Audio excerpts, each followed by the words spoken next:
जी वय काय चालू आहे सध्या? 90 वर्ष पूर्ण झाले ते. Okay okay okay. आजी तुम्हाला गायनाचा वगैरे छंद आहे, ऐकून आहे, एखादं गीत म्हणाल का? होय होय अभंग हे लय येतंय. म्हणा.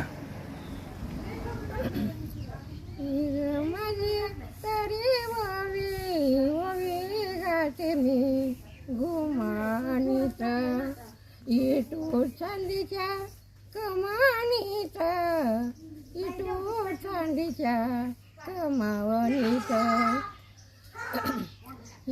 माझी तरी वावी यावा पंढरी परगावण्याला एवढी सोन्याची फुलं ये पा माझ्या इटूच्या दरवड्याला एवढी सोन्याची फुलं ये पा माझ्या इटूच्या दरवड्याला ही माझी